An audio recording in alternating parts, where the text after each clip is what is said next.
Hi guys, Clary Berry here today talking to you about the all important question of protein. When you go vegetarian or vegan, if you have, you probably already know, this is just about the number one question that you're going to get from the meat eaters and the milk drinkers and everybody else. And it's really annoying, and it's really good to have an idea of what you're going to say when you get asked this. And I find that a lot of the arguments that people come up with is really a lot of just excess information, and it's a little bit easier to counter for people rather than what I'm going to tell you. So this is my personal experience. I had somebody who was basically harassing me. It was a family member and very well-meaning, very intelligent. Um, and apparently, he was actually a doctor, and he apparently knew a lot about nutrition. And, I don't want to say apparently. He does know a lot about nutrition, but I say apparently because a lot of this knowledge that we think we know is false. It's misinformation. So, um, basically, for a little background before I get into the answer, you need to be tracking your calories. I recommend tracking your nutrition for everyone, and that's kind of part of the answer here.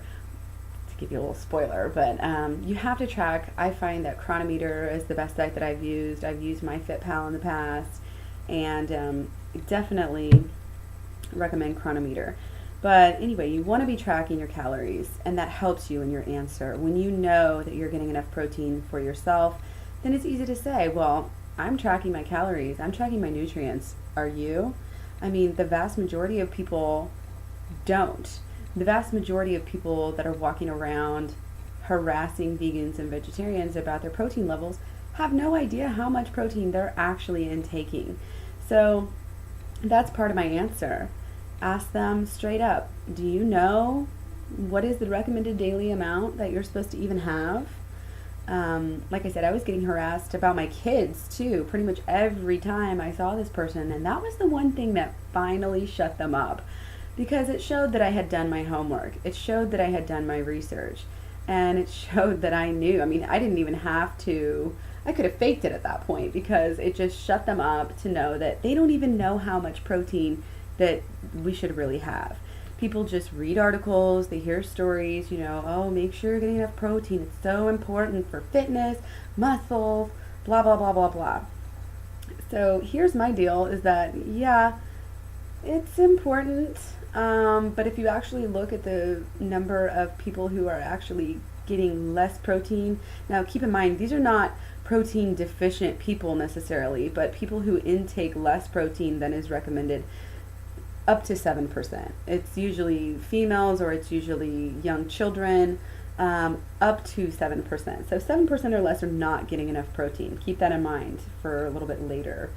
So be careful too what you're checking to calculate this with.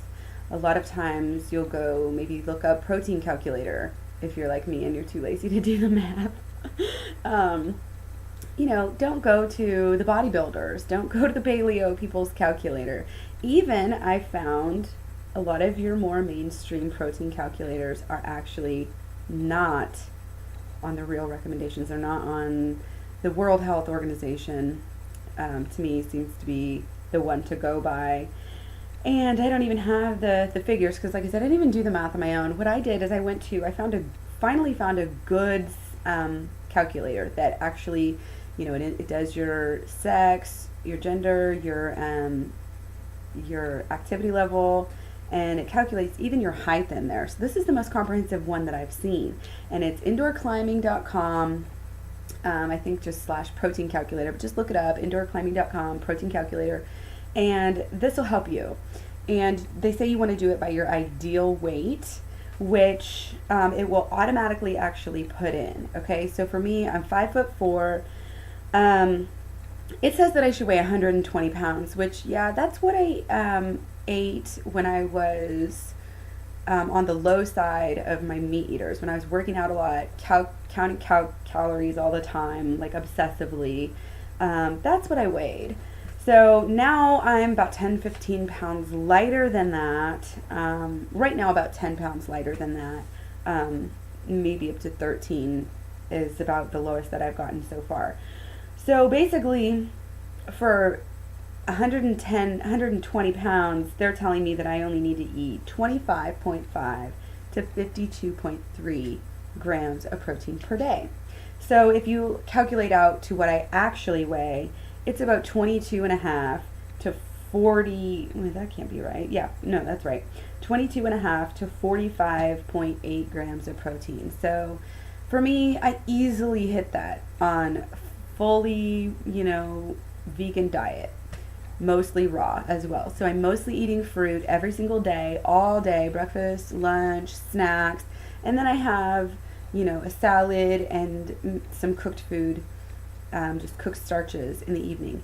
Low fat, no added fats, and all of that. Low protein.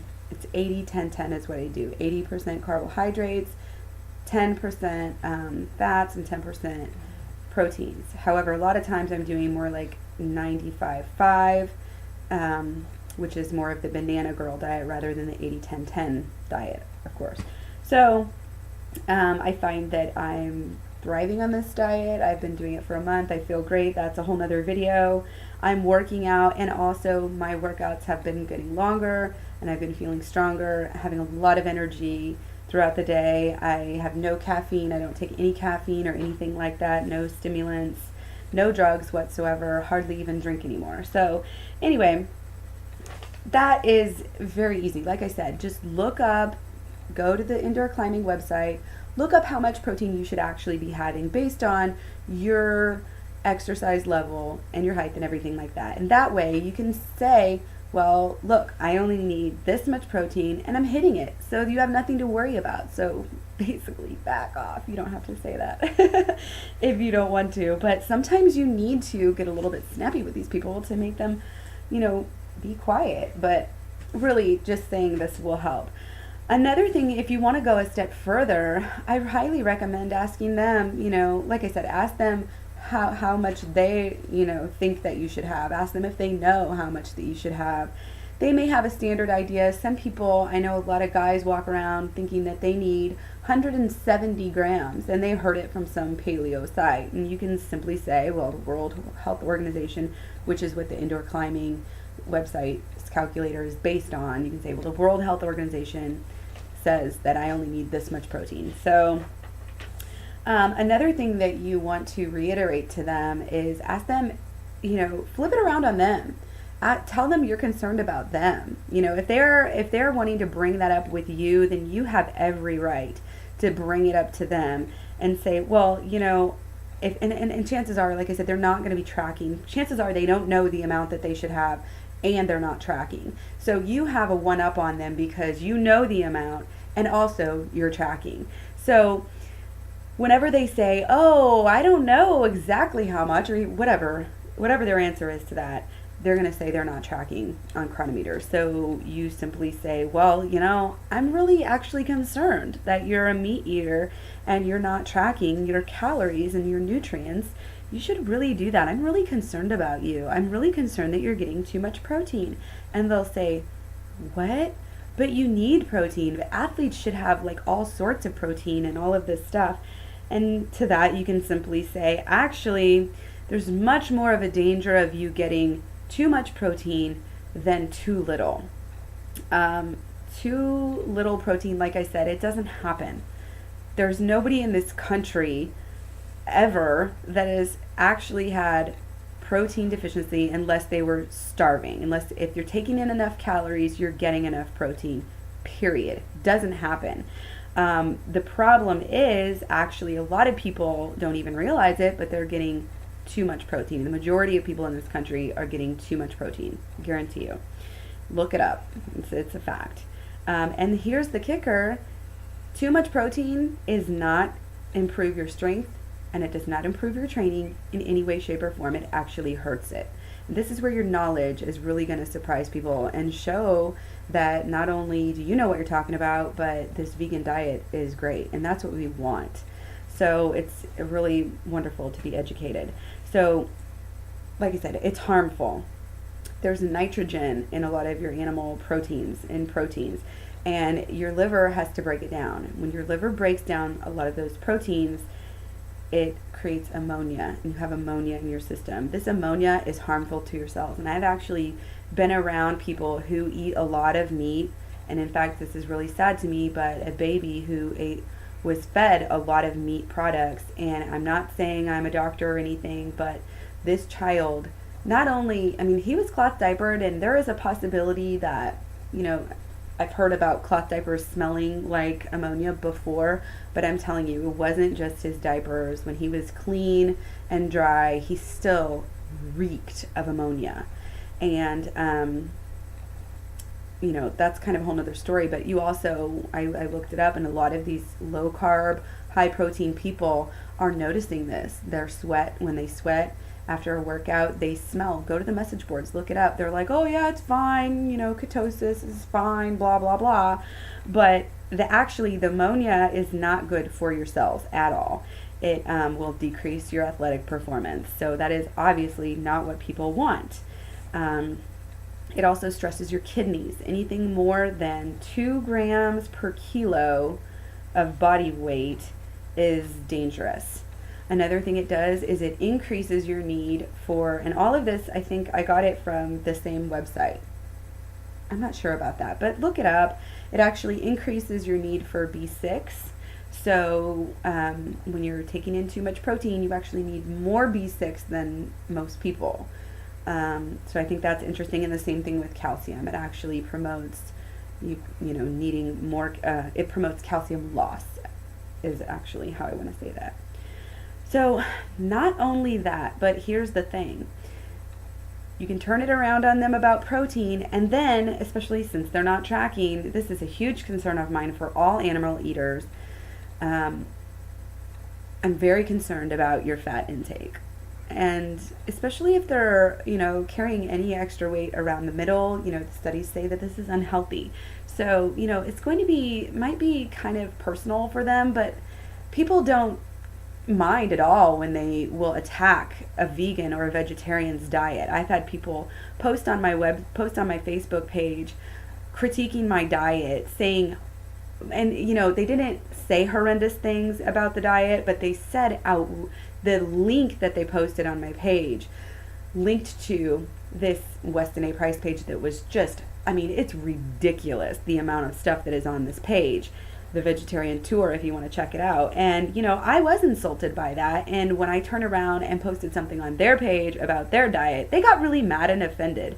And so I think it's a really, double-edged sword, double standard. People think it's okay to, critique other people for their diet, but they don't want people to critique their diet. And that's, it's fair game. If you're going to critique me for my diet, I'm going to critique you for yours as well. So be ready for that.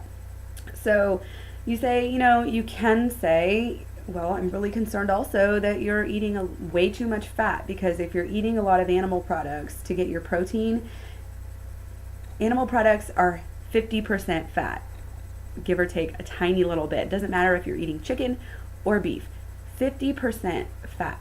So you're definitely going, especially if they're eating a lot of protein, they're trying to eat a lot of protein, and they're going to have excess fat as well. And here's the thing, when you weigh the consequences of having too little protein versus the consequences of having too much fat, like I said, nobody has too little protein, and the effects, you're going to feel hungry, you're going to eat more. And like I said, nobody has too little protein. Nobody. It's not even a real thing in this country, like I said, if you're eating enough calories. If you're not getting enough protein, then you're probably anorexic or starving or severely dieting. So basically, tell them to track their calories. Tell them to see what percent of protein. If they're eating 50%, a lot of protein, they're going to be well over the recommended 30% of calories and fat that they're supposed to be getting. So that's pretty much it. Just tell them to worry about themselves. Tell them you're really concerned about them. Flip the coin, and they will leave you alone. It has worked for me. The person who was harassing me, even about my children, I finally asked them, do you know? Do you actually know? Or I asked them if they didn't agree. I said, do you not agree with the current standards, for the current recommendations for protein? And do you know what they are? And like I said, it shut him up really fast. So if you got anything out of this video, please like, comment, subscribe, and share. If you want to just throw it out there so people don't come at you about this, then feel free. But if you have even if you have people who are bothering you about it, you can send this to them as well. And I hope it really works for you guys, and don't forget to eat your fruit. Thanks.